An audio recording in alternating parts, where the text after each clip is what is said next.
party. Is everybody back up in the building? It's been a minute, tell me how you're healing. 'Cause I'm about to get into my feelings.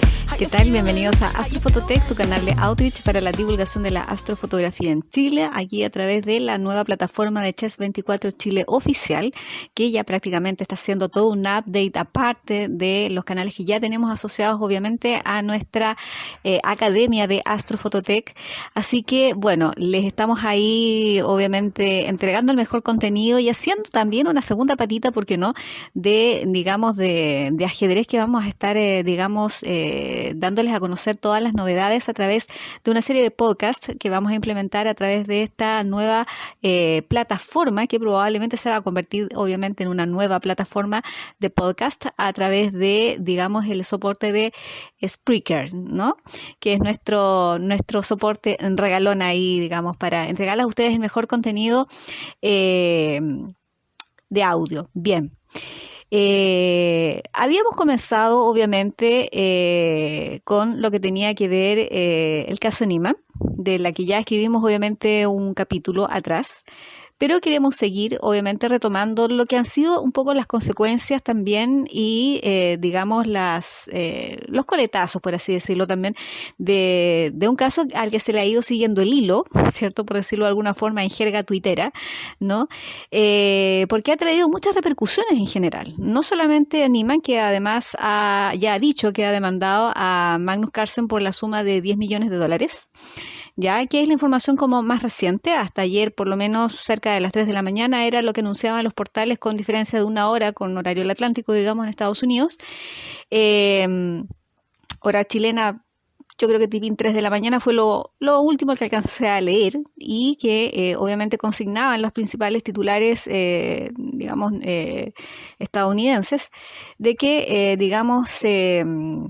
se apostó por una demanda millonaria por parte, digamos, de obviamente de la agencia manager, que representa de alguna forma, ¿cierto?, a Magnus Carlsen. Recordemos que todos los deportistas de élite, incluso de ello no excluye, digamos, a los deportistas de élite, en este caso el deporte ciencia.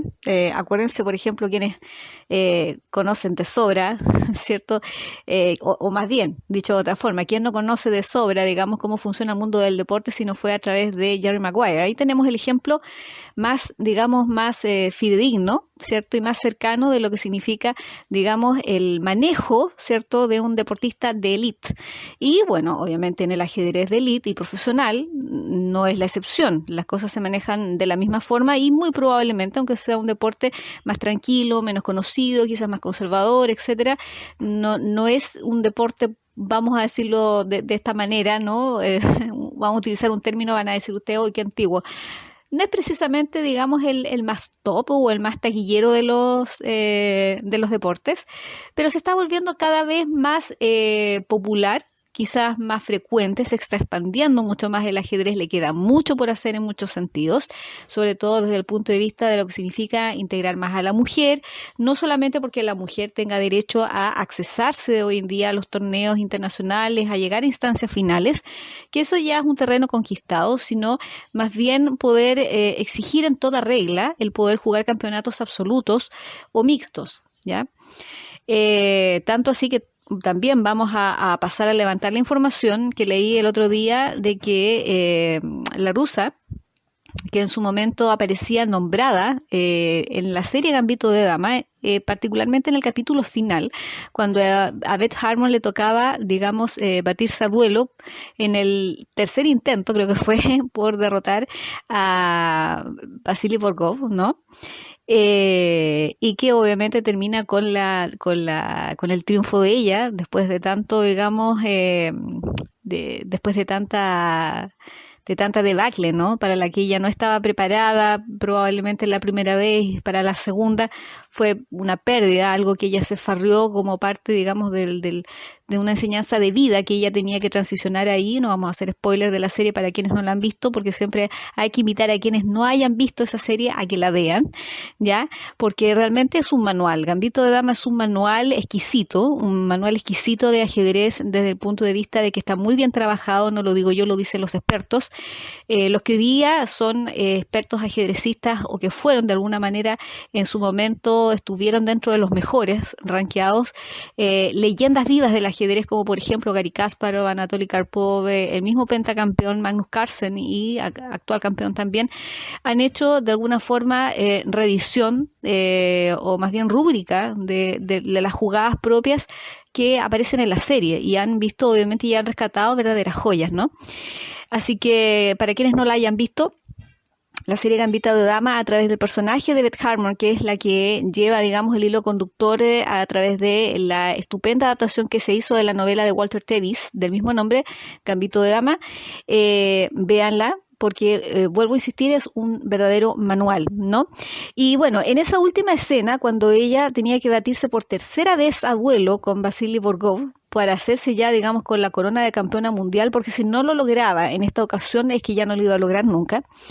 Y fue más que nada a través de una serie de aprendizajes, ¿cierto? En la fase final hubo un poco de todo. Ella se hizo de la mejor parte de ella como sobreviviente, algo que recogió de Borgov en algún momento, cuando este mismo personaje, el ruso, dice, ella no se va a dar tan rápido por vencida, cuando sus asistentes le dicen al ruso, en realidad es una mujer y además tiene problemas con el alcohol. No deberíamos tenerle, no es una amenaza, y él dice todo lo contrario. Porque es una sobreviviente, es que tendríamos que tenerle también un poco más de respeto. No cualquiera llega hasta la tercera, no cualquiera llega a desafiar a un campeón mundial invicto por tercera vez. Así que raya para la suma. Cuando llega finalmente a enfrentarse con Vasily Borgov en este tercer duelo y último duelo, ¿no? Se menciona ahí al pasar dentro del relato deportivo, ¿no?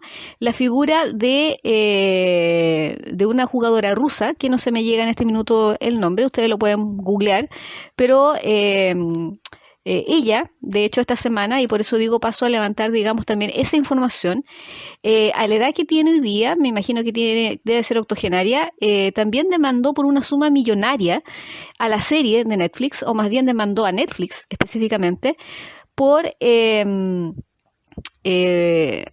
hacer mención, ¿ya?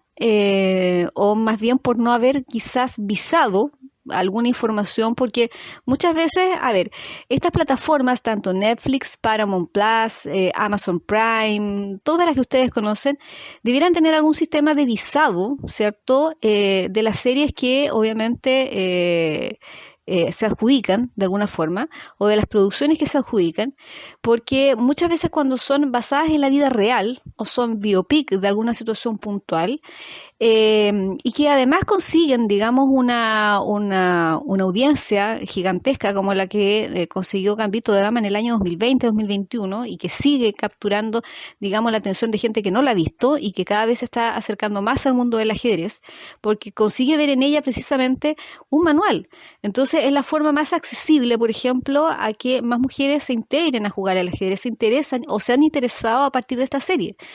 Y cuando se les entrega una información tan puntual, como por ejemplo de que esta emblemática jugadora rusa, que ya es octogenaria, si es que no tiene 90 años, no jugó, digamos, enalteciendo de alguna forma la figura de Beth Harmon en esa instancia, que por primera vez es una mujer la que llega no solamente a las finales por el campeonato del mundo, sino la primera en batirse a duelo con un jugador ruso invicto, ¿ya? Bueno, dicen, a excepción de esta otra jugadora rusa, pero que nunca ha jugado con hombres. Y menciona a esta jugadora real rusa que hoy en día, en el presente y en esta semana, a la par que Niemann demanda a Carlsen por la suma de $10 millones a raíz de todos los perjuicios y los daños morales que obviamente le ha propinado el campeón invicto a raíz de los dichos, los dimes y diretes, etcétera.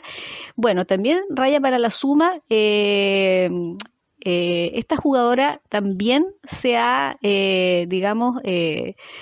puesto en tarea de cobrar lo suyo, o más bien no de cobrar lo suyo, sino de pedir reivindicar una información que no está visada a través de estas plataformas, y que debiera ser visada en todo momento y lugar.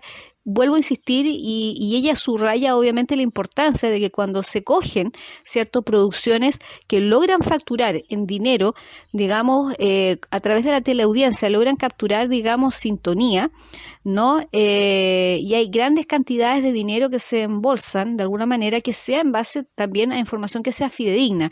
Entonces, en virtud de esa lógica, es que esta jugadora, con muchos años ya probablemente, se ha decidido, y de hecho podría haberlo efectuado en el año 2020, cuando la serie se dio a conocer, pero ella, seguramente muy bien asesorada, decidió únicamente recién llegar hasta estas instancias, se decidió a demandar, y finalmente, Netflix va a tener que pagarle, la suma que ella exige por, haber hecho una afirmación al pasar muy inocente, y no muy bien documentada tampoco, ¿no?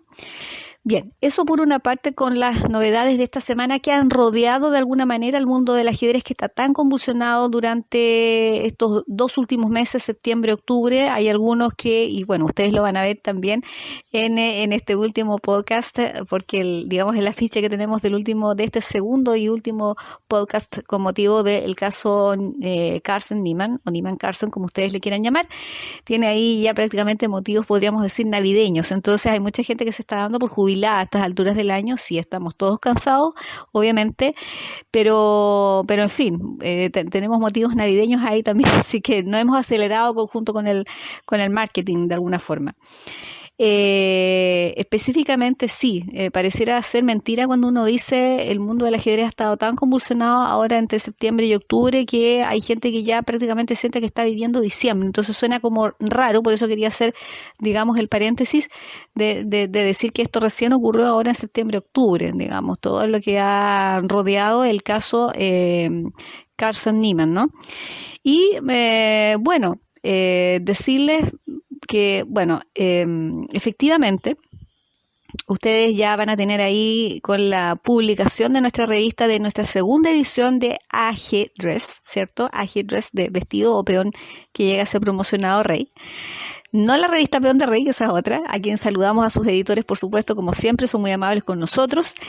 Sino que esta es AG Dress, una revista de factura totalmente chilena, y que está gentilmente, de alguna manera, apoyada por la plataforma de Chess24 Chile Oficial, que ustedes pueden encontrar con ese mismo nombre en la cuenta de Instagram. Es ahí donde ustedes obviamente van a poder accesarse, a un video que va a estar, yo creo que por lo menos unas 2 semanas ahí, en las historias de Instagram, para que ustedes sepan cómo hacerse con la segunda edición, o con la primera si la quieren tener también desfasada, porque realmente se viene muy buena la segunda edición. Está de temer, señores. Estamos hablando de más de 100 páginas, 106 para ser efectiva, y además con un especial también de trampas que funciona para quienes de alguna manera quieran encargar la revista en papel, en formato papel.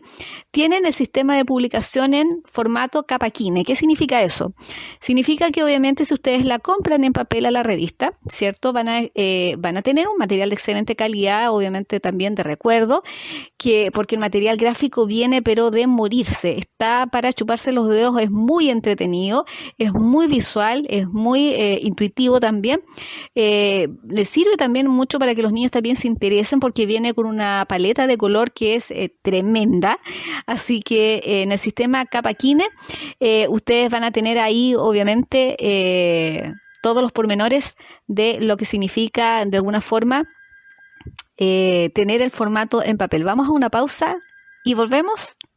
Ahí nos están sonando los teléfonos, vamos a ir contestando porque ya parece que hay llamadas con respecto a esto.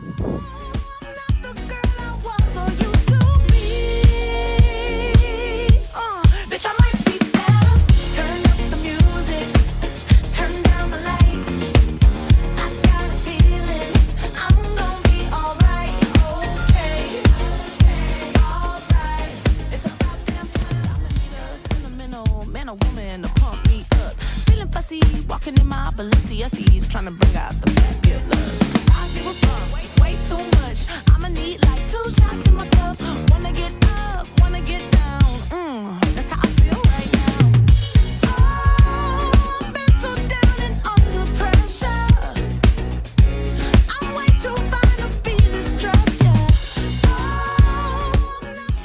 Bueno, estamos de vuelta ya con este segundo bloque, abordando la segunda parte de todo este episodio que ha sido el escándalo Lehman Carson, como muchos le han llamado, aunque no estoy tan segura yo, al menos, de si es un escándalo o si es el escándalo Lehman Carson o es al revés, también podría ser el escándalo Carson-Neiman. Y ya vamos a pasar a revisar brevemente por qué.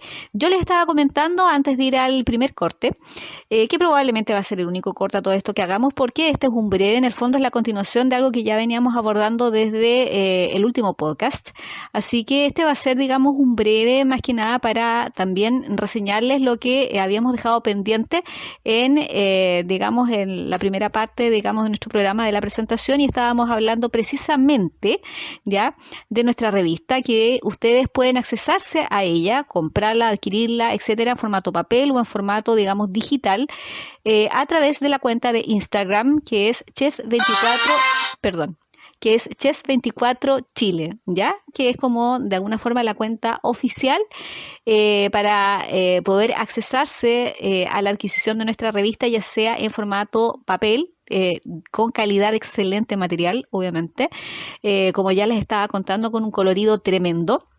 Les estaba explicando yo lo que significaba el formato Capakine. ¿Qué significa el formato Capakine? Significa que al adquirirlo en formato papel, no solamente estás adquiriendo material de una tremendísima y de primera calidad, sino que además el material que te va a quedar es prácticamente de colección, porque es una edición además especial, esta segunda edición, que viene con más de 100 páginas, más de 106, porque viene obviamente el apéndice que tiene que ver con trampas a partir de todo, digamos, este escándalo que ha remecido en general, digamos, lo convulsionado que ha estado el ajedrez, no solamente, y a partir de este tema puntual que ha sido el tema o el escándalo Neiman Carson. Yo les había estado comentando precisamente de que había una jugadora rusa por ahí, digamos, que había hecho las respectivas demandas a raíz de que la serie de Netflix Gambito de Dama había tomado su nombre para apoyarse, mitad ficción, digamos, mitad verdad, para ser más realista obviamente la serie, en la última parte, digamos, del último capítulo de la serie, cuando se enaltecía el nombre de Beth Harmon en función, más bien en virtud de que ella había sido la única mujer que había llegado hasta esas instancias de un campeonato absoluto a jugar en una serie mixta, es decir, obviamente la final del mundo con un campeón no solamente invicto, sino que además en ese minuto era hombre, ¿ya? Bueno, hasta ese minuto Nona Gavrindashvili, que era la jugadora rusa, digamos, es citada textualmente, y ella, después de mucho conversarlo y verlo con sus propios agentes, muy probablemente se decide, solo al cabo de estos 2 años, no recordemos que Gambito de Dama fue, digamos, la serie se liberó en el año 2020 y ya en el 2021 contaba con una audiencia, podríamos decir que en algunos momentos superó a The Crown, ¿no? Que era la otra serie, digamos, caballo de batalla de las dos joyas de la corona que ha tenido en el fondo Netflix, que son The Crown y Gambito de Dama.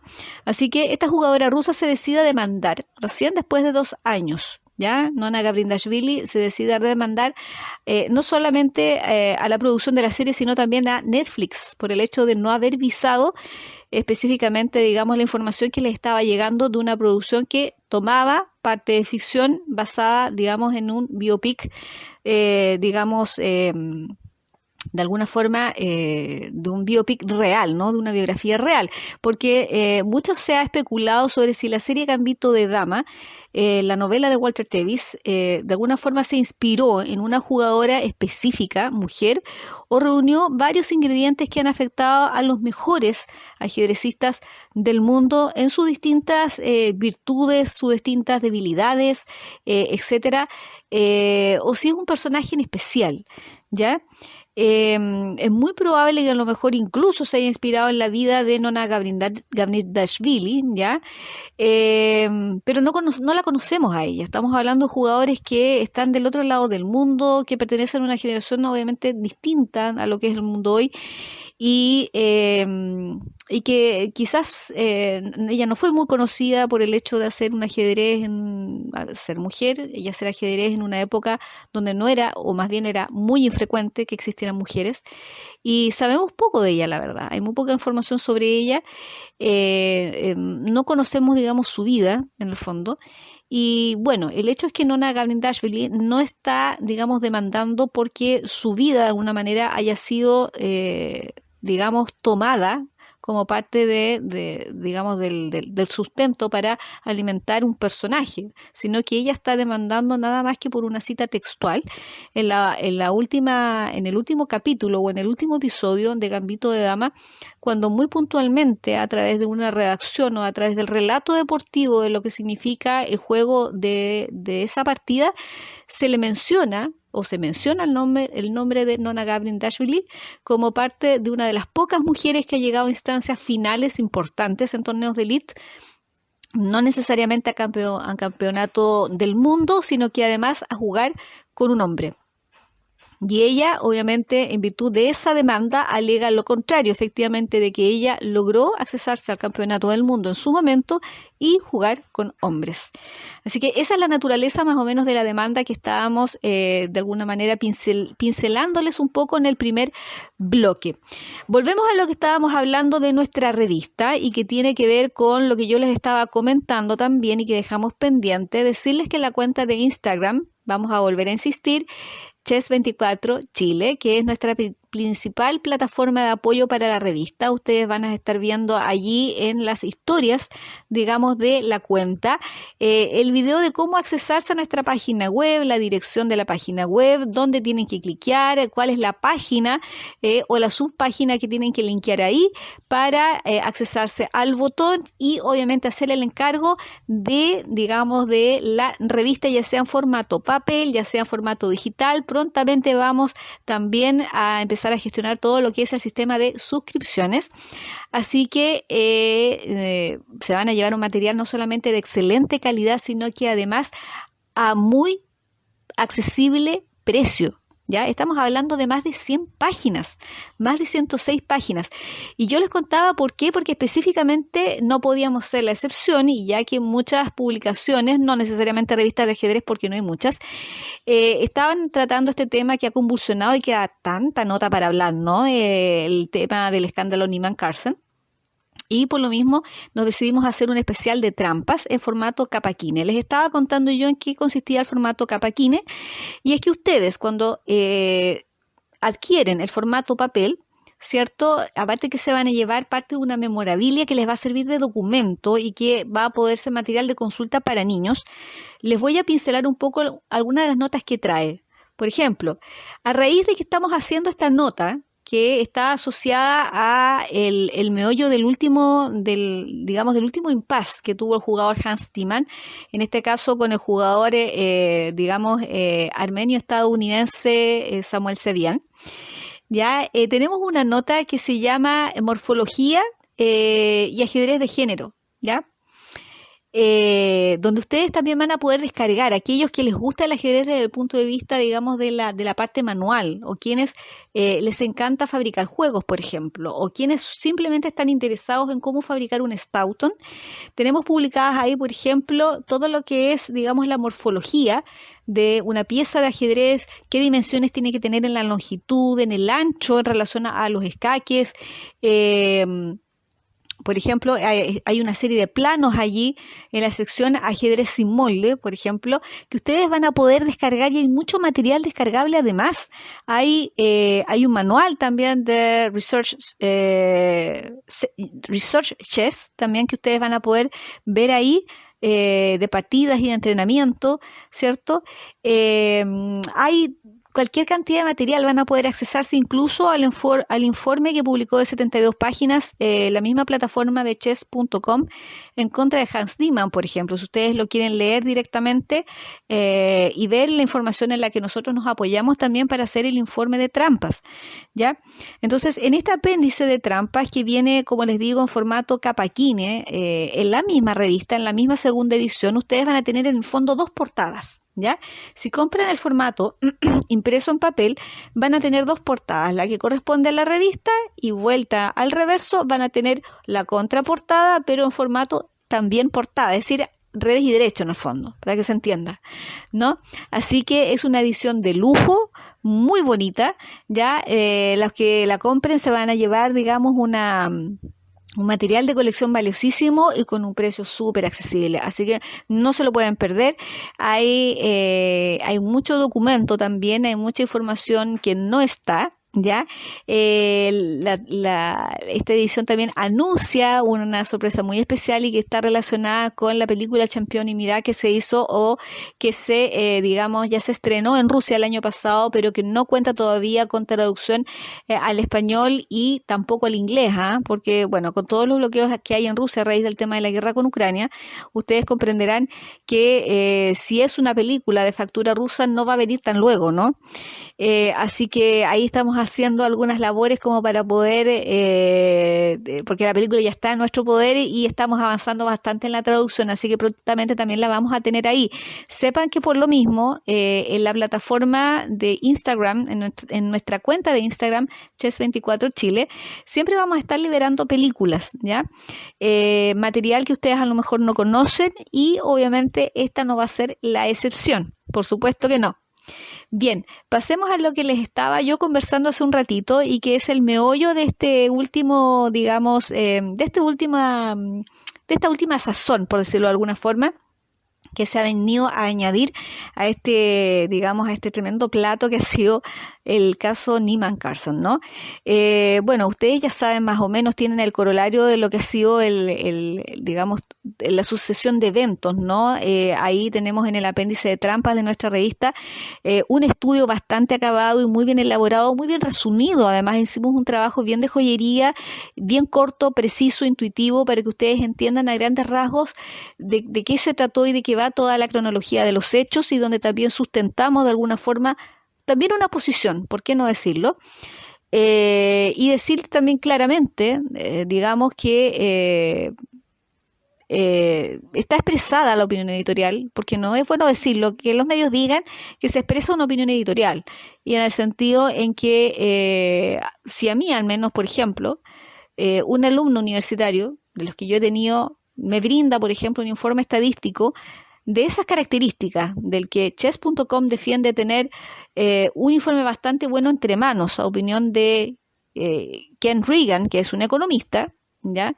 Porque me da la impresión que ellos necesitan salir a decir además o a defender la tesis que han sacado a modo de informe de 72 páginas con un comunicado nuevo en el cual parecen tener la necesidad de mencionar a Ken Regan como un economista que a su vez ha mencionado que es un muy buen informe.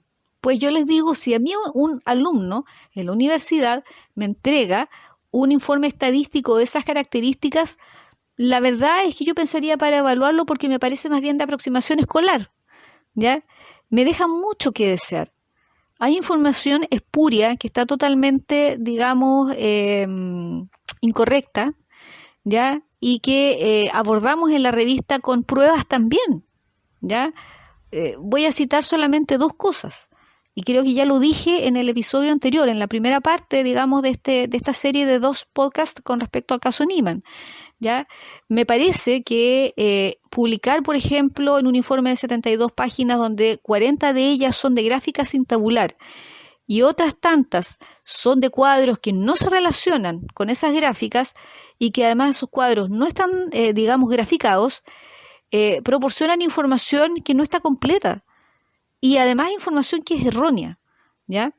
Porque si se pretendía hacer una investigación solamente sobre Neiman, ¿ya? Ok, la información que sea sobre Neiman, pero resulta que me salen con, digamos, también con una tabla donde se dice que además chess.com cuenta con información privilegiada que probablemente va a servir de soporte para la investigación que ya había anunciado FIDE, días antes de que chess.com saliera con esta enorme, digamos, empanada, vamos a decirlo así, de este informe de 72 páginas que era completamente externo, unilateral, excluyente a las decisiones de la FIDE.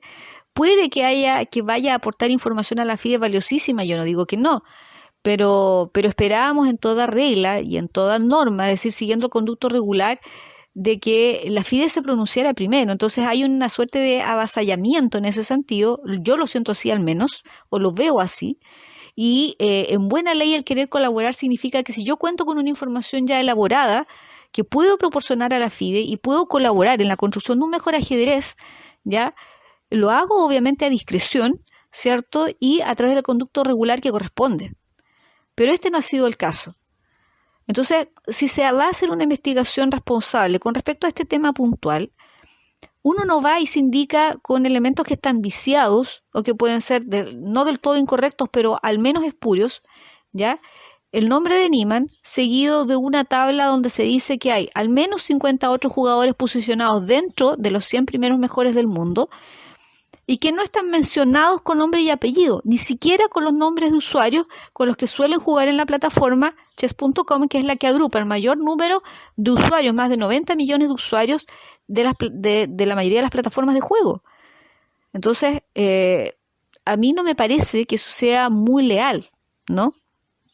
Si vas a transparentar todo a través de un informe que hiciste público y que además hiciste público 5 horas antes, ni siquiera tampoco por el conducto regular o el oficial, que debiera ser un comunicado en toda regla a través de la plataforma o de la web de chess.com, sino que lo hicieron a través de Wall Street Journal 5 horas antes, ¿ya?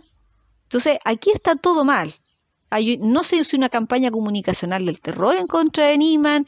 Entonces, a mí al menos eso es lo que me molesta, independiente de que Niemann tenga una responsabilidad, obviamente, por demostrarse, o una responsabilidad de la que él ya se hizo cargo, porque a mí me da la impresión que es mucho más fácil patear a alguien que digamos que se denuncia a sí mismo, ya estando en el suelo y diciendo, sí, efectivamente yo hice trampa a los 12 y a los 16 años, en partidas online, que para mí no conllevaban obviamente ningún premio metálico, porque no tenían un premio metálico, en torneos obviamente que eran más bien amistosos, pero nunca volvería a hacerlo, obviamente, en campeonatos de mayor envergadura o de elite, porque siempre cabe la posibilidad de que la plataforma obviamente te esté vigilando. No necesitan hackearte ni colocarte dispositivos especiales en una sala cada vez que se inicia cualquier torneo, porque tendrías que estar vigilando a más de 200 jugadores por torneo, ¿no? Pero existen formas, obviamente. Chess.com tiene sus métodos. Entonces, tiene estos métodos, pero parece que no sé si funcionan muy bien. Hay una tabla, como yo les decía, creo que es la segunda tabla del informe, donde se enumeran esta serie de jugadores dentro de los 100 primeros. Ya son 50 jugadores grandes maestros, nada menos, que han hecho trampa. No se les indica con el nombre, pero en el caso de Hans Niemann, que está en la tabla 1, hay una serie de partidas puntuales y también torneos individualizadas con fecha, algunas no todas tampoco. Pero lo más curioso es que el informe detalla de que estas partidas fueron evaluadas a través del sistema interno, obviamente, de evaluación de patrones de movidas que utiliza chess.com, que es el infalible sistema Stockfish, que obviamente es el programa emblema, digamos, el caballo de batalla de cualquier ajedrecista profesional hoy en día, ¿no? Y que creo que vaya en la versión, si mal no recuerdo, creo que es, si no es la 14, va en la 15, porque creo que la 16 aún no ha salido, y si lo está en versión beta. En esa tabla en que se indica Niemann, los primeros al menos las primeras 2 infracciones con las cuales se le indica a él, están fechadas con el año 2015 y 2017 respectivamente. No se individualiza en el informe qué versión de programa Stockfish se utilizó como instrumento para poder evaluar, digamos, el patrón de movimiento o, digamos, si correspondían a una movida de comportamiento humano o no. Pero a la luz, digamos, de lo que han salido a declamar los expertos, analistas sobre este tema, ajedrecistas, excampeones, etcétera, que han hecho lo que se llama videoanálisis de todo este caso en su conjunto, ellos nos hablan en su mayoría, en promedio, de Stockfish 11, digamos, ¿ya? Pero sucede que Stockfish 11, si fue la herramienta para poder evaluar, digamos, si hubo trampa o si hay patrones de movimiento que coinciden con la matriz de juego de Stockfish 11, entonces estamos mal, porque Stockfish 11 no existía ni en el 2015 ni en el 2017. Así que ahí nomás se las dejo rebotando. Por otro lado, también aparece en esa misma tabla infracciones de Hans Niemann a todo el campeonato de la Pro Chess League del año 2020. año bastante complicado por lo demás porque fue un año de pandemia, estuvimos encerrados, pero Chesley aprovechó la instancia, obviamente, de poder potenciar ese campeonato que es precisamente online y haber reunido la mayor cantidad de jugadores en ese año. ¿Qué sucede? Este torneo, que ya venía celebrándose desde hacía un par de añitos, todos los años, desde febrero hasta, digamos, más o menos marzo, y después tiene una semifinal, o más bien la final, que ya se hace como ya más a mediados de año, diríamos entre agosto, septiembre incluso, o hasta octubre. Se vio interrumpida ese año, específicamente el 2 de marzo, a raíz del tema COVID. Al menos eso es lo que consigna la declaración oficial. Ustedes van a ver cada una de estas capturas de las informaciones que yo les estoy citando en el informe de trampas de nuestra revista Ajedrez, ¿ya? Para que ustedes lo vayan viendo con sus propios ojos lo que yo les estoy comentando. Y sucede que efectivamente, cuando se celebra la final de la Pro Chess League ese año, después del aplazamiento que se hizo, obviamente, porque no pudo continuar en marzo, se retomó después entre septiembre u octubre, creo, para ya, digamos, zanjar a los finalistas y a los ganadores. Sucede que ganó el grupo, estaban organizados por grupos de juego, ¿no? Eran 16 escuadrones de juego compuestos por 4 jugadores, y ganaron los Armenia Eagles, ¿ya? Los Armenia Eagles se hicieron con el triunfo y posteriormente no pasó del 2021, que se desclasificó como información por parte de chess.com, si mal no recuerdo, o por información proporcionada de chess.com, de que Armenia Eagles había ganado con trampa. Finalmente se les destituye. El principal exponente, digamos, de esa formación, que había sido Tigran L. Petrosian, no el mismo Tigran Petrosian, el emblemático, no, sino que este es un chico joven, un jugador muy nuevo, muy reciente, que su papá lo bautizó de la misma forma, digamos, con el homónimo, digamos, del campeón legendario, pero que lamentablemente no pudo de alguna forma honrar el nombre que le dieron, porque él era el líder de esa formación, de esa escuadra, y lamentablemente se demostró, o se llegó a demostrar, de que ellos habían hecho trampa. Y sin embargo, chess.com, a través del torneo de la Pro Chess League, decidió unánimemente destituirlos de por vida y banearlos de la plataforma de juego, de chess.com específicamente, lo cual se tradujo en una, digamos, en una decisión que fue bastante lapidaria para ellos, ¿no? Eso fue lo que al menos Tigran L. Petrosian señaló en su minuto, ¿ya? Porque han habido peores antecedentes de jugadores reincidentes, e incluso peores de los que se les señalan a Niemann, según lo que comentaba Tigran L. Petrosian, y que han continuado incluso en la plataforma, lo cual sería bastante grave por lo demás, ¿eh? Así que por secretaría finalmente se les da el campeonato ese año, el trofeo de la Pro Chess League 2020, a los que habían quedado de segundos, que eran los Archbishops, ¿no? De San Luis, creo. Ese año Hans Niemann había jugado dentro de la escuadra de los gnomos noruegos. Ese era el grupo dentro del que él jugaba. Están las capturas en tiempos, en fechas y por días incluso, de cómo fue avanzando el juego de Niemann, porque todavía está publicado en Twitter si ustedes lo quieren buscar, pero si no, se van directamente a la edición de trampas, el apéndice de trampas de nuestra revista, si la quieren adquirir. Ahí van a ver documentado cada paso que dio Niemann durante la Pro Chess League.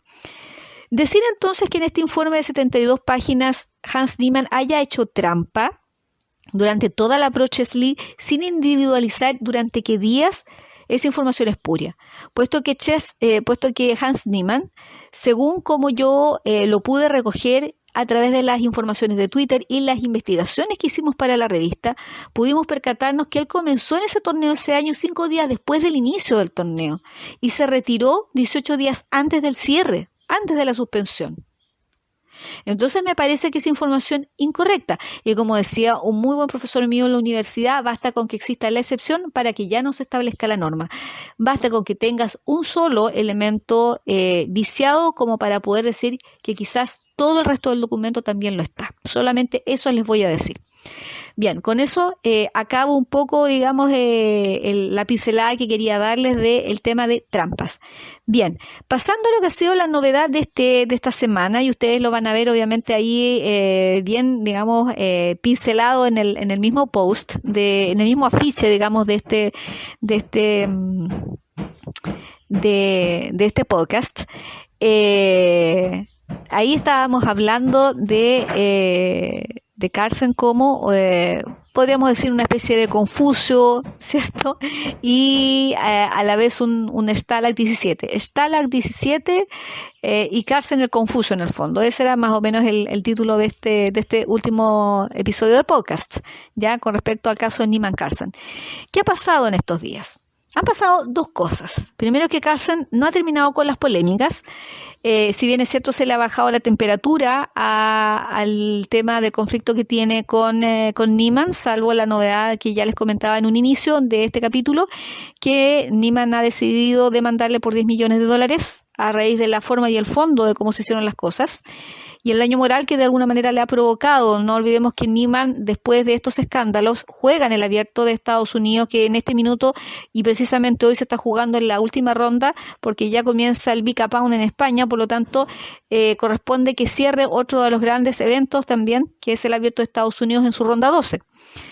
Y Nyman específicamente jugó con una fortaleza nunca antes vista por parte de ningún otro jugador. La frialdad que tiene este jugador para ser frío de cabeza, en el sentido de poder aislarse con una tremenda preparación psicológica. Él es un jugador muy fuerte, aparte de creativo, tremendamente creativo, y es cosa de ver, digamos, la gráfica de las jugadas que él hace.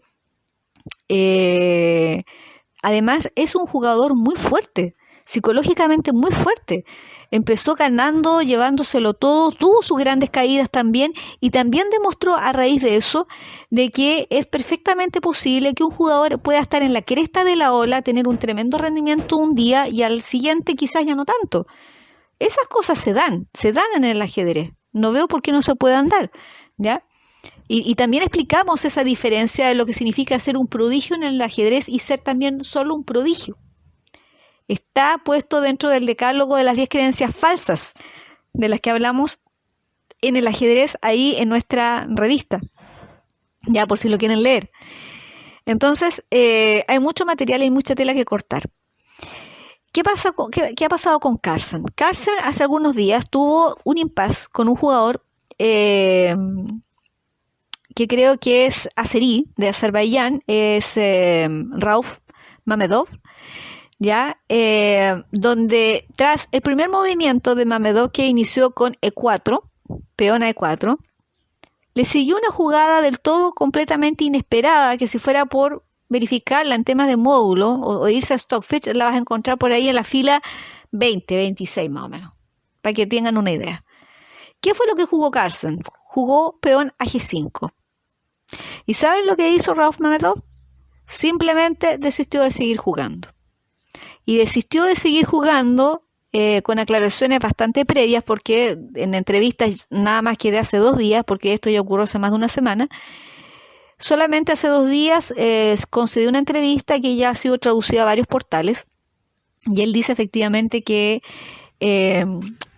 rehusó a seguir jugando porque quizá no le hubiera molestado tanto el que sea una jugada rocambolesca, si no hubiera advertido la intención de Magnus Carlsen de alguna forma de haberlo querido terminar en muy pocos movimientos, es decir, no sentir ningún entusiasmo de querer jugar con él, lo cual se traduce en una especie de, podríamos decir, falta de respeto o de interés por el juego del otro, que es algo que ya le resulta un comportamiento distintivo a Magnus Carlsen desde principios de año, ¿ya? Entonces, si alguien no quiere jugar conmigo, en el fondo dice Mamedov, no sé, porque me lo diga, pero que no intente exterminarme con una jugada que nadie puede ver a simple vista, ¿cierto? Ni el mejor jugador del mundo, a menos que tengas un patrón muy conocido de memoria, digamos, de esa coordenada de juego, y que esté por allá abajo listado en el lugar número 26 de Stockfish, ¿no?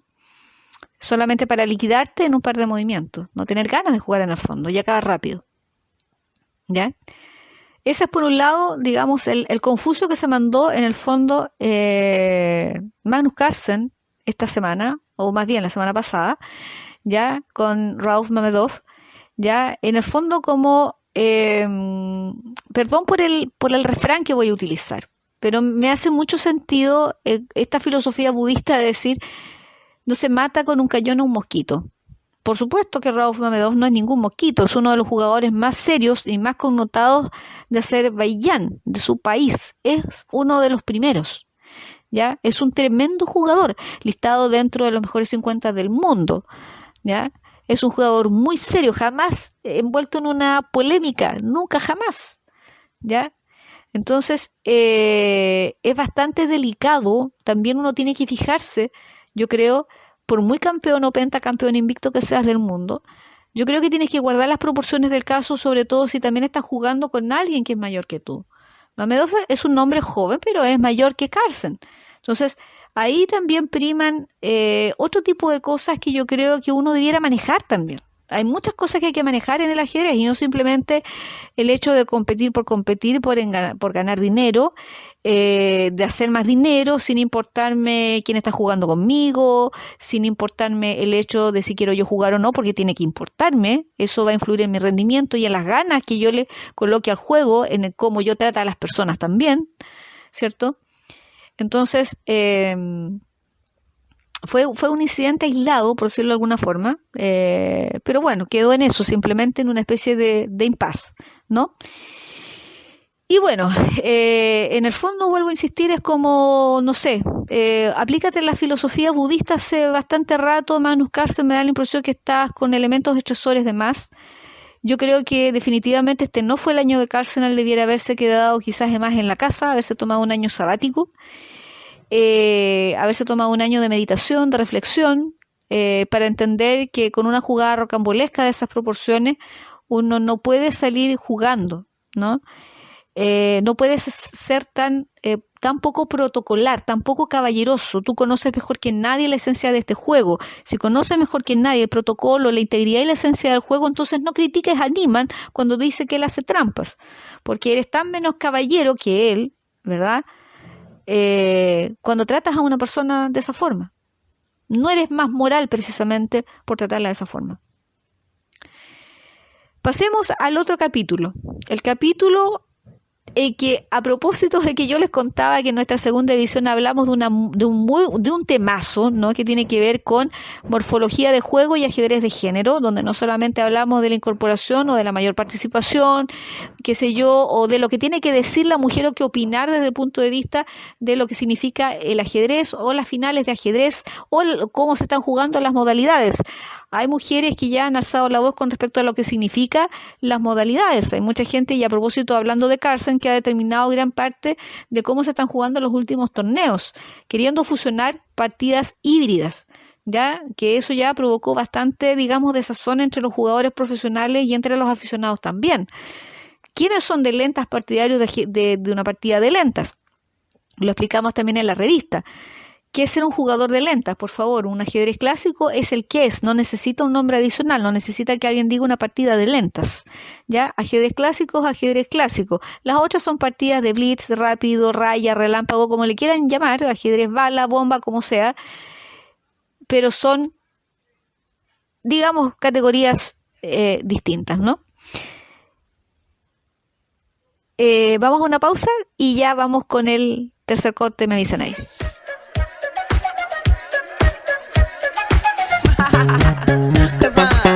You know what time it is. I'm coming out tonight. I'm coming out tonight. I'm coming out tonight. I'm coming out tonight. I'm coming out tonight. I'm coming out tonight. It's bad bitch o'clock. Yeah, it's thick 30. I've been through a lot, but I'm still flirty. Is everybody back up in the building? It's been a minute. Tell me how you're healing. To my feelings, how you feel right now? Bien, y aquí inaugurando este tercer bloque, nada menos que con la música de fondo que, como ustedes ya sabrán, la teníamos desde el comienzo. ¿A quién no le gusta Lizzo? Díganme. ¿A quién no le gusta esta discípula formidable de Prince? Para los que no saben, Lizzo es una cantante que pudiera uno confundirse, la verdad. Muchos, de hecho, ya han tratado de buscar la canción porque se repite y se repite en muchas tandas comerciales por ahí de televisión. Se tiende a pensar de que ella es una artista más bien... esta es una cápsula, digamos, al margen, ¿no? de nuestro podcast, que siempre tratamos de entregar, digamos, información anexa a los recursos de los que echamos mano, obviamente, ¿no? Entonces, no hace nada que echemos una pildorita sobre Lizzo y digamos que, bueno, la mayoría de la gente se tiende a confundir y a pensar de que es una chiquilla joven. Bueno, lo es una chiquilla joven, pero no es una teenager como la mayoría de la gente piensa, porque si tú escuchas bien de fondo su música, tiene algunos rasgos como setenteros, como de onda disco, y eso es lo que más ha llamado la atención también. Entonces, se tiende a pensar que es una artista teenager que está recogiendo estilos antiguos de música, pero ojo que no. Ella es una cantante que le ha costado bastante, digamos, salir adelante en el mundo. Dejó abandonados estudios por temas personales de familia en su momento y ya recién pasados los 30 años ella logra hacer despegar su carrera. Y con este sencillo que es About Damn Time, que está sonando pero tremendamente este año y que ya tiene, digamos, su tiempo de salida. Si ella ya ha editado, no sé si va por el segundo, creo que va por el segundo álbum. Y...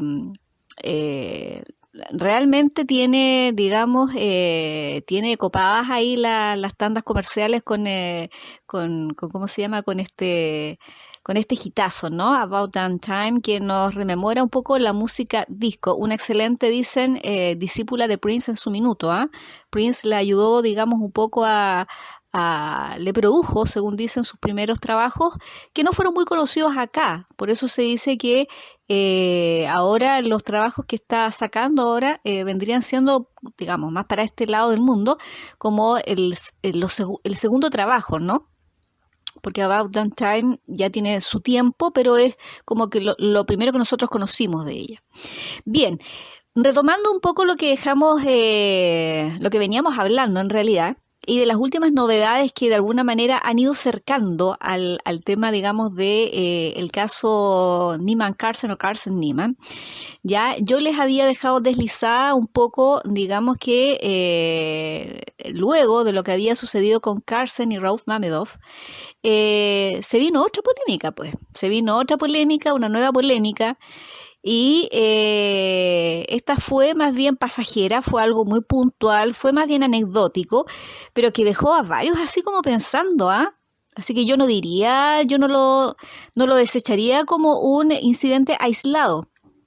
Porque en el canal de St. Louis Chess Club, que es el que de alguna manera hace rúbrica de las partidas o que estuvo haciendo rúbrica de las partidas posterior a la transmisión de lo que eran las rondas jugadas del Abierto de Estados Unidos, ya donde habían connotados jugadores, digamos, comentaristas haciendo, digamos, la crítica y el análisis, ya invitaban después a los ganadores, ¿cierto?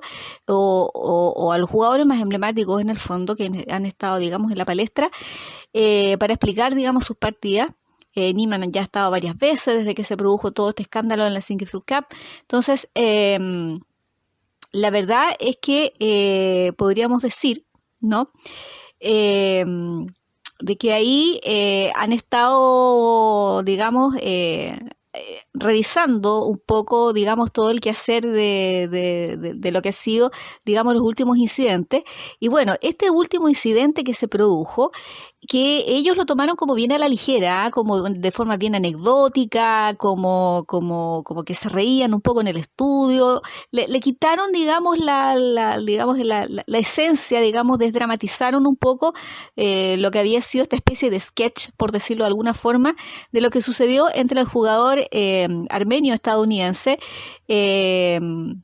Samuel Sevian, ¿cierto?, que es un jugador igual relativamente joven, podríamos decir que es bastante, que es más o menos contemporáneo también de Hans Niemann, ¿no? Y en una de las rondas finales del Abierto de Estados Unidos, esto fue por lo menos hace una semana, y siguen habiendo actualizaciones incluso de ese tema, incluso en YouTube, ¿ya?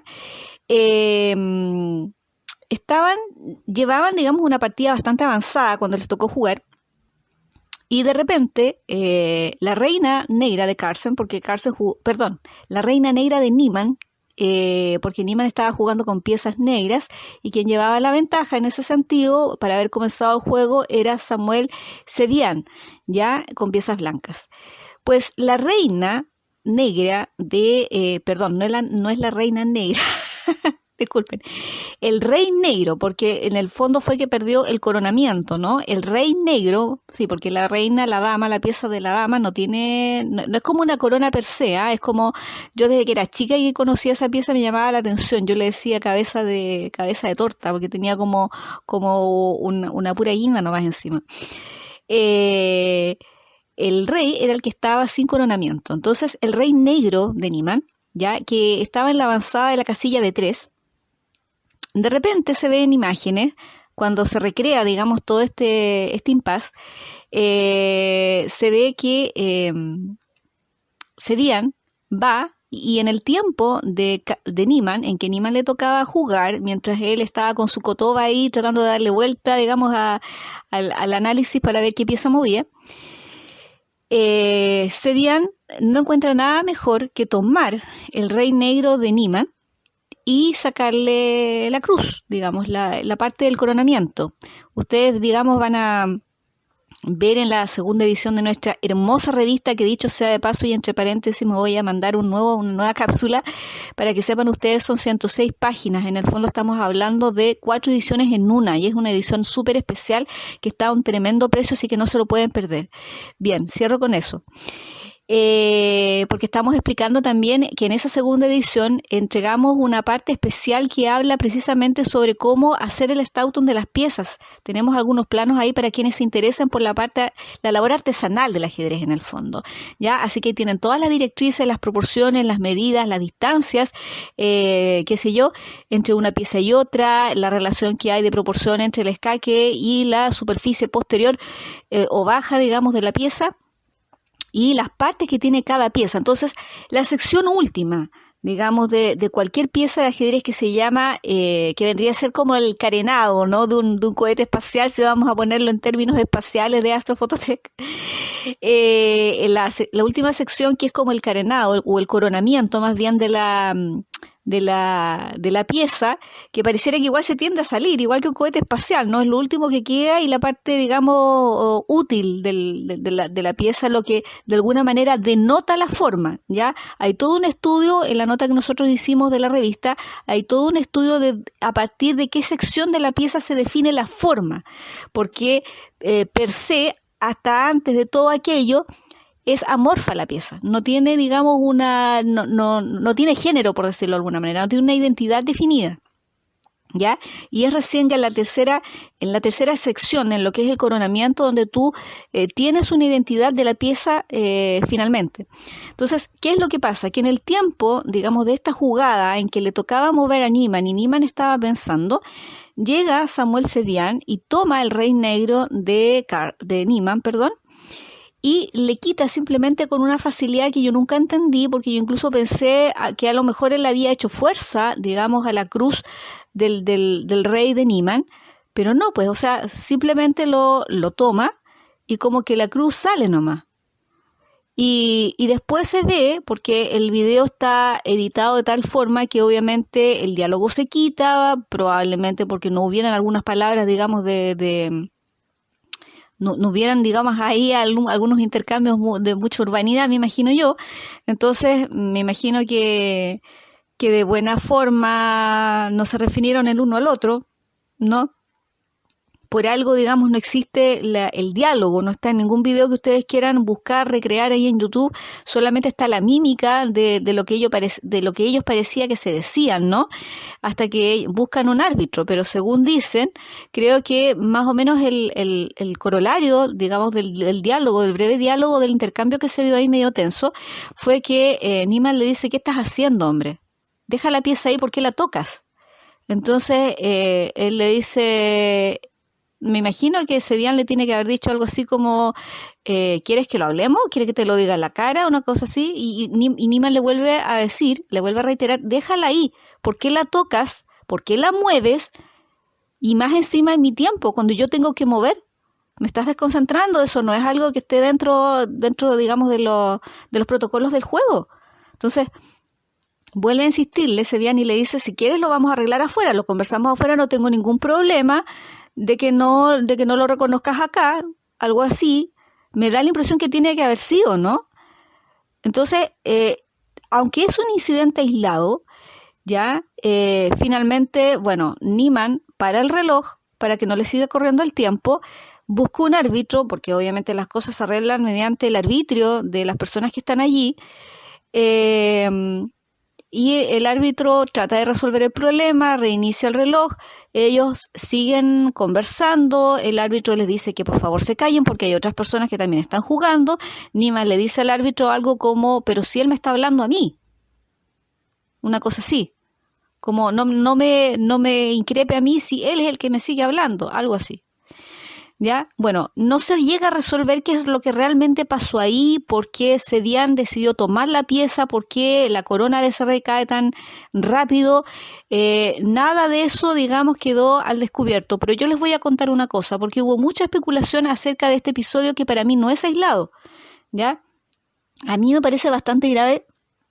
Y yo no creo que sea simplemente anecdótico como un par de risitas, como un par de cosas curiosas, como un par de gadgets o algo friki que simplemente ocurrió como para reírme, digamos, en el tiempo de 5 minutos o de estudio que tenga uno en el canal St. Louis Chess Club. A ver, ¿qué es lo que se suponía que quería demostrar Samuel Sevian cuando en tiempo, digamos, protocolar de juego de tu oponente, tú no lo puedes desconcentrar porque eso está normado, ¿no? Tú no puedes llegar y tomar una pieza de él, no puedes, en el ajedrez, para que la gente, digamos, que obviamente desconoce y está viendo este podcast por primera vez en el ajedrez siquiera, tú no puedes tocar una pieza que es tuya si no la vas a mover. Pieza tocada es pieza movida, eso es parte del protocolo de juego, es parte de las reglas. Mucho menos puedes ir y tocar una pieza ajena, menos moverla, ¿verdad? Desconcentrar obviamente a tu oponente, y cuando él más encima te dice déjala ahí donde estaba, Sevian, ¿sabes lo que hace? Simplemente le tira la pieza, ni siquiera la pieza cae en el escaque en el que estaba. Después, como de mala gana, la retorna a la casilla B3 donde estaba. Entonces, para mí no fue un incidente aislado. La cara de Sevian era de cabreo, como dicen los españoles, ¿no? En todos estos canales que hay, digamos, pululando de ajedrez, de videoanálisis en el fondo. Y Sevian, la conducta que tuvo fue más bien como de querer, digamos, sugerir, en el fondo, de que no era algo azaroso, de que esa cruz estaba rota, ¿no? Y cualquiera hubiera sospechado lo mismo, pero a mí lo que me llama más la atención es que esto no fue un tema. No fuera un tema en las redes sociales, no fuera un tema en los Twitter de los dos grandes maestros que hay de habla hispana de ajedrez que digamos son los que son, no los vamos a nombrar acá, pero bueno, la mayoría de la gente que le gusta el ajedrez me imagino que lo sigue, no por sentido común, ¿cierto? Entonces, me llama poderosamente la atención que no haya sido un tema, porque es bastante grave lo que ocurrió allí. Alguien me podría decir, claro, efectivamente a lo mejor había algo allí en la pieza que podía haber demostrado haber servido de evidencia o de prueba de que efectivamente Niemann está haciendo trampa incluso en partidas OTV o presencial en el fondo, ¿no? Pero yo les voy a contar algo.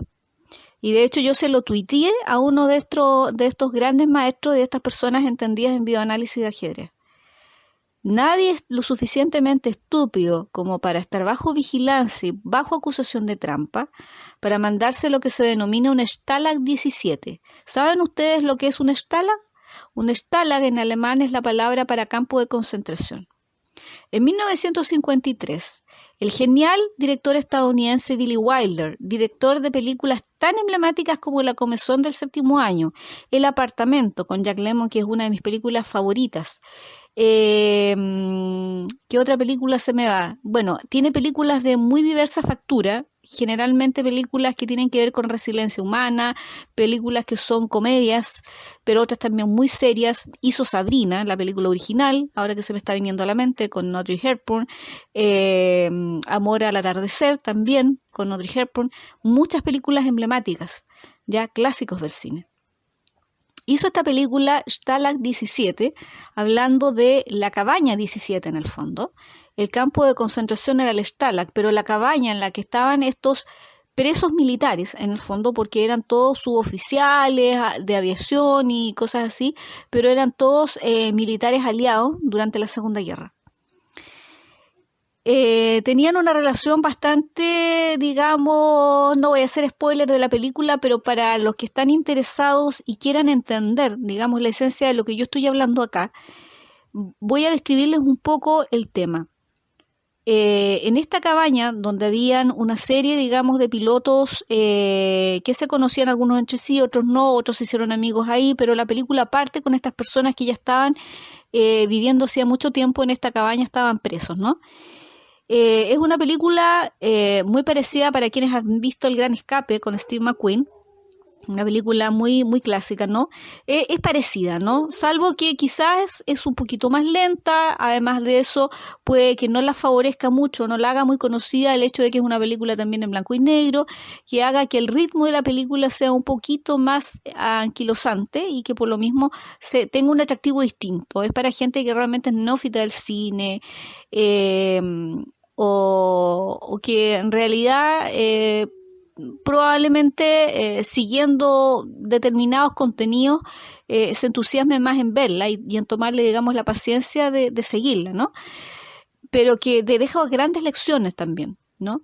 Entonces, en esa película, efectivamente, donde hay una relación bastante extraña entre el mundo, digamos, el mundo aliado y la relación que ellos tienen dentro de la cabaña 17 con las personas que ellos los vigilan, sus primeros, digamos, gendarmes, ¿no? Hay un oficial alemán al que le toman el pelo como ellos quieren, que es una cosa como impensada, ¿no? Pero bueno, la relación es como bien especial. El hecho es que, para no seguir haciéndoles más spoiler de la película, es que hay una muestra de que la película se desamarra en el clímax a través de una pieza de ajedrez. Pero no es precisamente el rey, es la reina. Por eso yo también me confundí cuando les estaba describiendo el impasse que había ocurrido entre Niemann y Sedian. Es la reina negra la que denuncia de alguna manera todo un tema que había habido de engaño dentro de la cabaña. Hay, digamos, escenas parcializadas, hay clips, hay ediciones de la película para que ustedes la vean, donde Sefton, que es el personaje, uno de los personajes principales, queda al descubierto, ¿no? Entonces, busquen ahí digamos, con esa misma descripción, Sefton es desenmascarado en la película Stalag 17 y se van a dar cuenta, si hablan bien el inglés, de lo que yo les estoy hablando.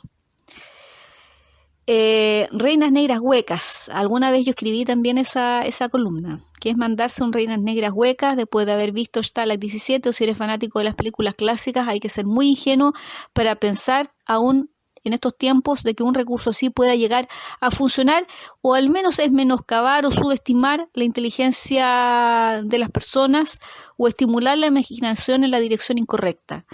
¿Ya? Así que mucho cuidado con estar plantando evidencias para por ahí perjudicar a alguien que con sobradas razones, y ahora me da, digamos, el pie para hablarles de la última polémica que se produjo con respecto a Niemann y Carlsen, ¿ya? Entonces nadie debiera ser tan ingenuo en pensar de que plantar una evidencia como esa pueda funcionar, ¿ya? Solamente ahí se los dejo. Bien, pasamos a lo que yo les estaba comentando, que era este último, digamos, escándalo al que sí se le dio más importancia que al tema del rey descoronado de Niemann, ¿ya? Y que dice relación con Niemann demandando a Carlsen por una suma nada menos que de $400 millones. El grupo Play Magnus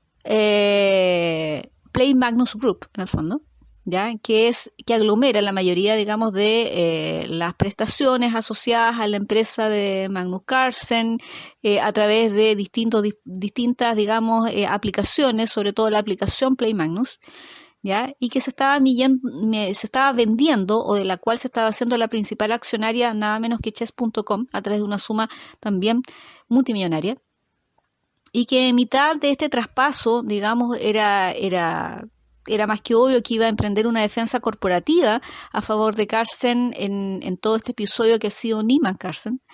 ¿Ya? A la luz de todos los hechos conocidos y del informe que emitió Chess.com de 72 páginas, que algunos dicen que es menos, que algunos dicen que es más, pero en fin, lo que se conoció fueron al menos de manera oficial a través de la página Chess.com 72 páginas. Bueno, a la luz de todos esos hechos conocidos es que Neiman en la última semana también decidió emprender una demanda en el estado de Missouri a través de los juzgados del estado de Missouri, donde, ¿por qué a través del estado de Missouri, ¿no? Cuando podríamos hacer las cosas de manera más residencial, digamos, en estados, digamos, mucho más conocidos. De hecho, Neiman es de Nueva York.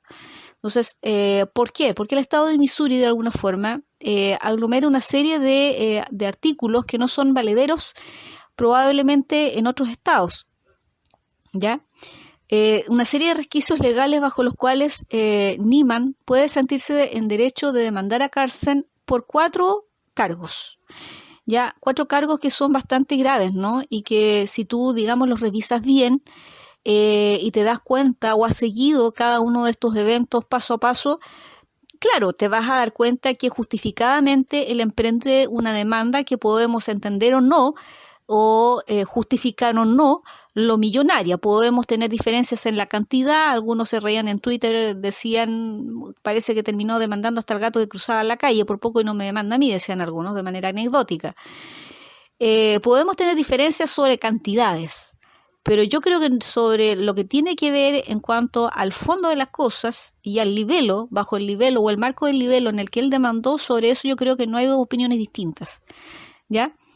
Neiman demanda a Carlsen nada menos que por 4 cargos, que son precisamente libelo, conspiración civil, ejercer, digamos, violar la ley antimonopolio y por lo que se llama interferencia tortuosa. Esto significa, este último cargo significa de que en el fondo Chess.com, al emprender una defensa corporativa en nombre de una persona de su interés, que en este caso es Carlsen, de alguna manera obstaculizó muchos, muchos emprendimientos o muchas participaciones que tenía Neiman en carpeta en este minuto. Como por ejemplo, el hecho que fuera expulsado del Global Chess a celebrarse en octubre, el hecho que no compitiera en otros campeonatos también menores y el hecho de que perdiera la plaza como profesor de ajedrez en un muy prestigioso colegio, creo que de Estados Unidos, me imagino que en Nueva York, donde de manera inédita se estaba empezando, él había logrado meter al ramo como una especie de módulo. Esto es lo mismo cuando tú, por ejemplo, de profesor en la universidad, tú empiezas haciendo clases, porque ha pasado, tú empiezas haciendo clases, por ejemplo, de un ramo en el que, tú haces clases, digamos, de tu área, de tu profesión, pero la estás haciendo en una carrera, por ejemplo, que no tiene nada que ver con tu área. Por lo tanto, el ramo que tú estás haciendo no es facultativo, ¿no? Pero suma créditos, por decirlo de alguna manera. Suma créditos para que el alumno pueda hacer, digamos, pasar de nivel. Entonces, tú dices, no, pues yo no quiero hacer clases, si yo me quiero dedicar a la docencia, por ejemplo, yo no quiero hacer clases eternamente, digamos, en una carrera donde siempre va a estar como un ramo que no es facultativo, digamos, ¿ya? Entonces, en el fondo lo que tú haces es presentar un proyecto donde se hace todo un seminario de estudio, ¿verdad? Y se trata de levantar, por decirlo de alguna manera, ya sea la carrera, ya que esas son palabras mayores, o se trata de levantar el perfil, digamos, de ese contenido para que sea un ramo de importancia, para que sea un ramo facultativo y esté dentro del plan, digamos, ¿no? Del plan oficial. Bueno, esto es más o menos lo que había postulado Neiman, para decirlo en forma bien concreta, en términos bien precisos, más resumidos, ¿no? Y eso era lo que él había logrado en este colegio, ¿ya? Lograr emprender en el fondo con el ajedrez desde el punto de vista educativo. Y eso también se vio truncado.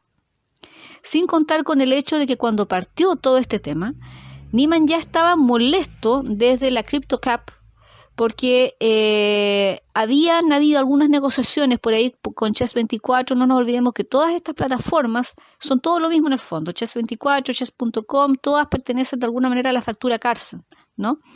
Entonces, habían habido algunas negociaciones antes de que antes de que ocurriera, digamos, el primer episodio más emblemático que fue la Sinquefield, después ustedes saben que fue Julius Baer, pero ya habían comenzado con tiranteses en la CryptoCup. Allí, hasta antes de la CryptoCup, que es una especie de torneo híbrido entre OTV y medio online, ¿no? Donde él se enfrentó con Carlsen y de hecho lo derrota, ¿no?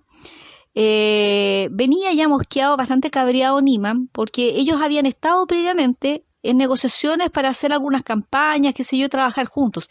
Y eso quedó en nada o hubo algo ahí que Carlsen movió los hilos, nunca se supo. La cosa es que Niemann salió y eso a él no le pareció bien, vete tú a saber en qué condiciones, a lo mejor no se respetó, hubo algo ahí que no le gustó a Niemann.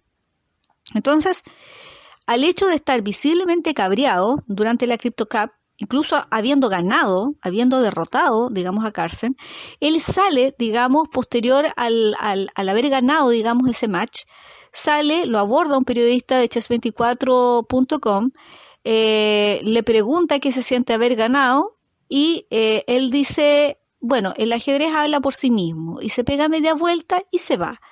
Entonces, el periodista, en una maniobra también como de querer dejarlo a él ante la opinión pública como alguien maleducado, que no respeta la urbanidad del juego, sigue hablando solo como queriendo hacerle una pregunta más y queriendo hacer ver a Niemann como alguien maleducado que lo deja plantado hablando. La verdad es que Niemann se había ido mucho antes de que el periodista esbozara siquiera la segunda pregunta. Vamos a ser súper claros en eso, así que no vengan a decir acá de que la persona fue maleducada, porque para mí maleducado es un Carlsen que, por ejemplo, trata mal a este otro periodista que es el responsable de transmitir generalmente o de relatar las finales del torneo por el campeonato del mundo. Es un periodista de color, Maurice creo que se llama, creo que es su nombre, no recuerdo el apellido en este instante, pero en varias ocasiones ha tenido altercados con él y lo ha tratado súper mal. Para mí eso es más mala educación.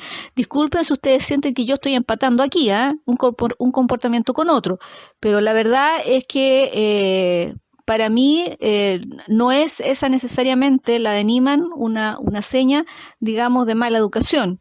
Él salió, estaba molesto, eso se notaba, el periodista pudo haberse dado cuenta de aquello, no haberle efectuado ninguna pregunta, por empezar, ¿ya? Él de todas maneras le respondió, pero no tenía más ganas de responder, digamos, segundas preguntas. Ok, hasta ahí estaba todo bien. Entonces, no inventemos, por favor, actitudes donde no las hay, según llamado también a los periodistas, a los compañeros periodistas. No inventemos actitudes donde no las hay, ¿ya? No levantemos polvareda sobre comportamientos que no existen, ¿ya? Y la verdad es que con respecto a esto último que yo les estaba hablando, que fue la última polémica, ¿no? Bueno, ojalá se pueda resolver, digamos, de forma, digamos, de la forma más justa, ¿no? Porque, vuelvo a reiterar, podemos tener diferencias todos en la cantidad, ¿ya? En la cantidad de dinero, pero en el fondo yo creo que no hay dos opiniones distintas, porque aquí hay mucho daño colateral ocasionado a una persona, ¿ya? Que de todas maneras es súper joven, que tiene derecho a equivocarse, y él lo había admitido en 2 ocasiones. Luego está el informe de 72 páginas que ahora último, y eso vale decirlo, vale mencionarlo, en estas 2 últimas semanas ha salido multitud de gente a decir que no ha sido el mejor instrumento, no han sido las mejores formas de medición.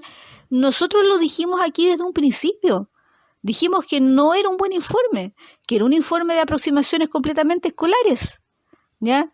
Y ahora recién pareciera que todo el mundo se abocó más a leer el informe de 72 páginas y le está encontrando sus serios defectos, ¿ya? Entonces, la verdad es que después de eso, después que queda el daño público a una persona, no le pidamos tampoco que demande por menos. Estamos hablando de 100 millones de dólares por cada cargo. Son 4 cargos, ya los enunciamos, ¿cierto? Libelo, difamación, conspiración civil e interferencia tortuosa, ¿no? es de esperar que esto pueda resolverse de la forma más justa, pueda dirimirse con justicia en favor del lado, digamos, que tiene la razón.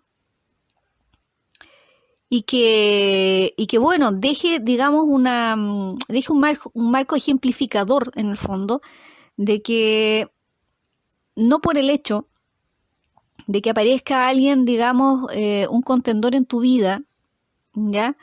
Que pueda ser más fuerte que tú, que pueda ser más joven que tú, que pueda tener incluso mucho más talento de juego o que haya incrementado su talento o que se haya convertido en un prodigio a partir, digamos, del trabajo o de la dedicación que él le dio a su talento o a cultivar su talento, tú te sientas con el poder, simplemente porque lo tienes, de sacarlo del medio. Eso a mí no me parece para nada justo, porque competidores vamos a tener siempre, ¿ya? Y podemos tener, digamos, mañas, artilugios, artimañas, lo que queramos, ¿ya? Pero cuando tú colocas dinero sobre la mesa deliberadamente como para hacer que las cosas sucedan, eso a mí me parece que es un juego sucio, ¿no? De todas maneras, la enseñanza que nos deja Niemann, lo que yo siento que nos deja Niemann, es un aprendizaje de tremenda fortaleza, de una fortaleza psicológica inmensa, ¿ya? Porque con solamente 19 años, él está mostrando de lo que está hecho, del temple que tiene para haber continuado con el Abierto de Estados Unidos, con haber empezado bastante invicto en las primeras rondas, sin desconcentrarse, con problemas de todo tipo, con gente que más encima le interrumpía las partidas con estupideces, como por ejemplo el descoronamiento de la pieza del rey, ¿ya? Entonces, yo creo que ahí hay mucha mala onda, ¿no? Hay mucha mala tela que cortar, que la gente, los especialistas puedan de alguna forma, de alguna manera quizás desincentivar de forma anecdótica la crítica o el seguir elucubrando, yo lo entiendo, pero las cosas hay que abordarlas también de manera seria. Y yo siento además que en este escándalo lo que ha tenido que ser abordado de manera seria no se ha abordado de manera seria. Lo que no es serio se ha tomado como cierto, que es lo que a mí más me preocupa, ¿no?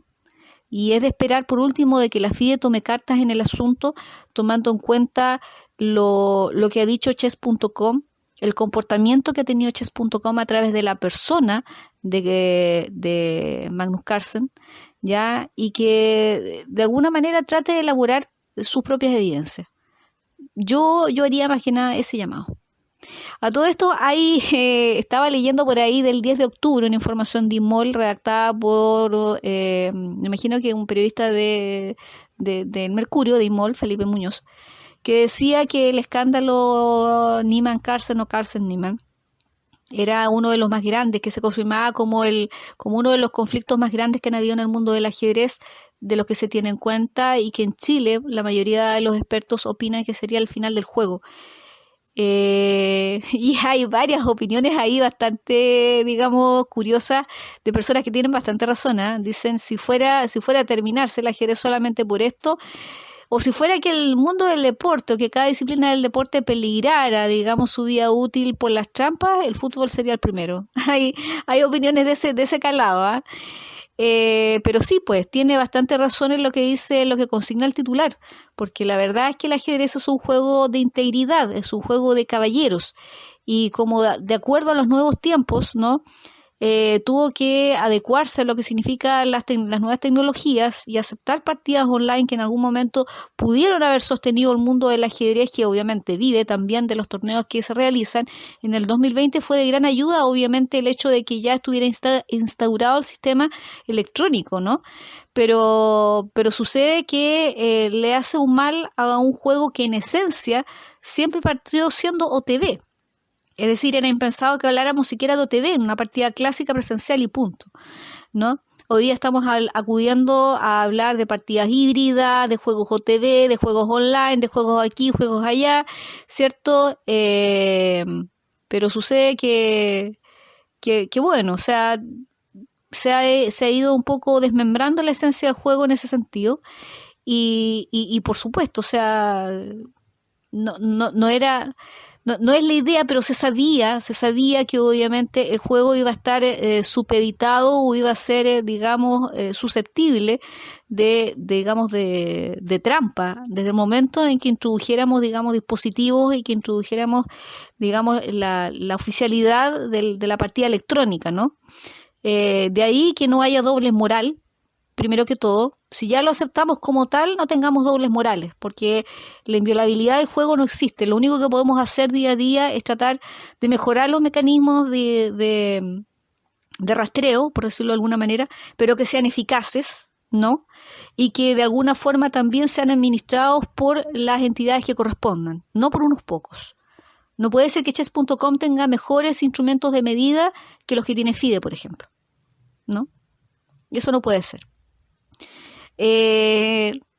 Bueno, otra de las novedades que han habido, y esto lo voy a tocar como muy al final porque ya nos estamos extendiendo un poquito más de lo necesario, es, algunas informaciones que nacen del supuesto de una especie de libro, de informe, no se sabe, que escribió de alguna forma el jugador soviético Efimgela, ¿no?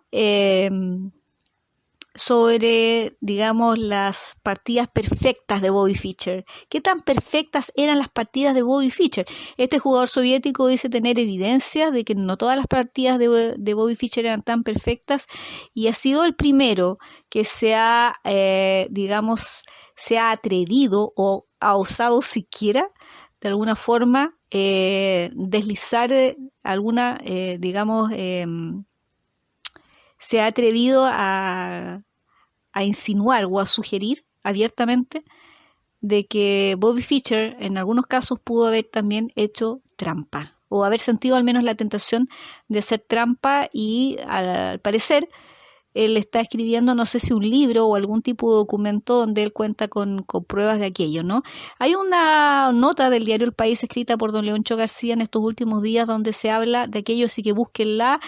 Al diario El País se pueden suscribir, se pueden suscribir con correo, no es necesario, que lo hagan con registro de crediticio, ¿no?